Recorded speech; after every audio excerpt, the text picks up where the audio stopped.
Hello everyone, Antipeter1M here.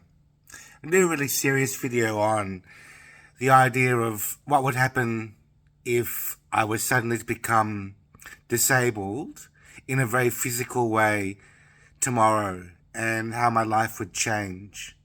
It's a very good thought experiment and I think it's very worthwhile to go through this process of thinking about what would happen if something really bad would happen tomorrow, because it could happen tomorrow. See, we think we have time on this planet, but actually it depends on how much time you think you have that determines how well you use that time. And I feel like I've got 45 years left in me, or even more than that, which is quite ironic and quite it has the effect of slowing me down. It has the effect of slowing my energy down and saying, oh, I've got so long to go. Even and someone like Gary Vaynerchuk, for example, who always says, you're so young, you're 45, you're so young. It has a good effect and a bad effect. First of all, it makes me relax that I'm not really that old, okay? Even though a lot of people would say that I am. Gary Vaynerchuk would say, well, I started at 34 to become someone great or to become someone significant in society's eyes. The bad side of Gary Vaynerchuk's advice is that it's very easy to become complacent. And whilst it's good to be relaxed and kind of take things easy, it's also much more productive and effective to be in a pressure situation with your life. Supposing I had 10 days to live, how would I spend those 10 days? Supposing I had 3 months to live or 5 years, how would my behaviors change? And I think we try to determine our choices based on how long we think we have left, which is a rather sad way of looking at the world, really. And I think I want to change that. So I always go back to my concept of living modeling because I think it's very precious to me as a concept and as a futuristic idea. So for those of you who don't understand what living modeling is, it's kind of like equivalent to the gamification of life in a very, very deep way. So gamification of life is where you gamify everything that's going on in your life. So you do a schedule or something, you do a routine. You gamify that, you make it into a game. With living modeling, it's more to do with experiential optimization, which is similar in a certain way. But what I'm saying is, if I were to communicate that idea to everybody in the world that I could, I would put a lot more effort into it and make sure that people understood what I was saying, because that's how I want to leave a legacy. If I do want to leave a legacy at all, is to impress people with this idea that life has ideals, such as living modeling ideals, and it also has a lot of hellish experiences, sufferance, the bottom end of the spectrum, where billions and trillions of animals are literally suffering every single year or every single week, in fact, at the hands of human exploitation.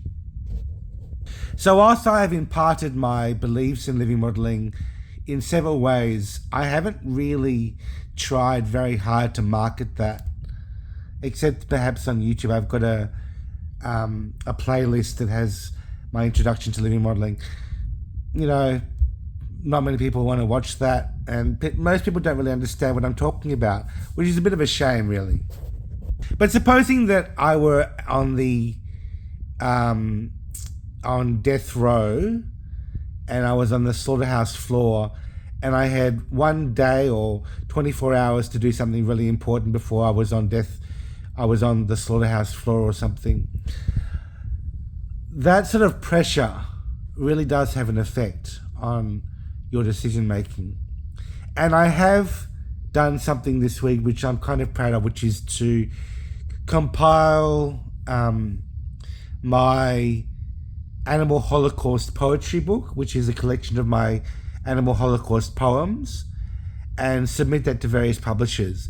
But you see, the problem is it's up to them whether they're going to publish it. And I've submitted to Gin and Terra Press, I've submitted to Wakefield Press, Better Than Starbucks, Fern, I think in the Fernwood Press is another one. A few of the US presses as well, you know, these United States presses and publishers. I don't think I've got much chance of getting published because it's so competitive, but I have put myself forward in the best possible light to hopefully get published in the next couple of months, probably the next 6 months or 12 months or even 18 months time. But if I don't get accepted that way, then I'm not going to be very surprised, to be honest. But I'm going to have to try, because I believe that what I can do to help this ecology is significant. But I just have to believe in myself to do that. So I kind of feel really complacent, and I wanted to admit that to everybody. I feel complacent because I've got fair health, because I've got the opportunity to do something important, but I am doing some things important, but maybe not as enough as I don't feel that sensation where I'm being stretched to the limit, and I want to feel that, and I want to feel like I'm doing something really, really important. But I keep losing that, and I just wanted to communicate that. One thing that I would love to happen is that if I died tomorrow, that people would take care of my important written works, if not other forms of artistic work, and publicize it. But I doubt that anyone would take on that role, because no one believes in me as much as I believe in myself. So all the stuff that I do for promoting myself, my sending my manuscript to publishers and so on, is all of my own motivations, and no one else is doing that for me. And no one else would do it for me if I were to pass away tomorrow, because they don't believe in me as much as I believe in myself.